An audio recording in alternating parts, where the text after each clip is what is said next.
So we had a healthcare summit that lasted 7.5 hours. Did you get something positive out of it? Did you think it was a good idea by then? Well, it turned out to be a great idea. It was fairly high risk on the part of the president, and I thought it paid off. He clearly had command of the facts. He was able to debunk some of the Republican myths.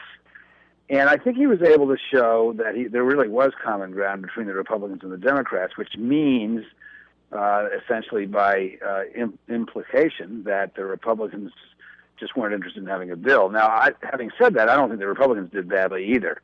I think the Republicans in the room did well. The problem with the Republicans was that their people out of the room were giving interviews that were sort of whacking the heart and talking hard-nosed talking points and all this stuff. So they, for once, which is unusual for them, were not on message, and their president, of course, was. That's interesting because outside of John Boehner and a couple of others, yeah, they did seem to engage in policy to some degree. You know, there wasn't a lot of... I think that's right. So, and that was refreshing. So I agree, and I think it turned out pretty well, all things considered. But, you know, there's a downside, possible downside of that common ground idea that you were just talking about. That the Republicans can come out and say, hey, listen, look at all these things we agree on, so why don't we only do the things that we agree on? Well, because politics is the art of compromise. And if you only do what the Republicans want to do, then you don't have health care reform. So you have to do, the idea is to do some things the Republicans want to do and some things the Democrats want to do. I have a wonderful compromise suggestion. Get rid of the mandate. You don't really need it. And use and expand Medicare to those over 55, so you can have some people get immediately into the plan as soon as the president signs it. You can do that through reconciliation. The Republicans have made a huge step forward by getting rid of the mandate. The Democrats have made a huge step forward by having a form of a public option, which is what their base really wants.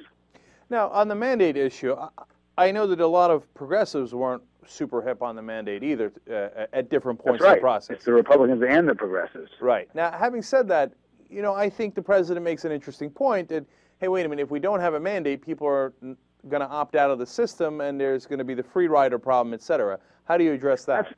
That's an academic point. That was Senator Clinton's position during the campaign. The president didn't agree with it at that time. The president was right the first time. Here's how I know this stuff. We've done almost everything in the bill, and the truth is, in Vermont 16 years ago when we did all this, we did it much better than what's in the bill now. And one of the things we did in the bill was eliminate the ability of insurance companies to turn anyone down for any reason other than non-payment of premium.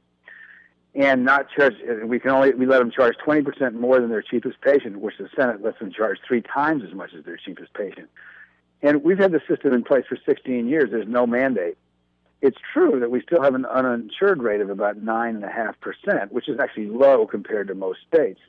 But we also have a vibrant insurance market. And so it really doesn't hurt the insurance market.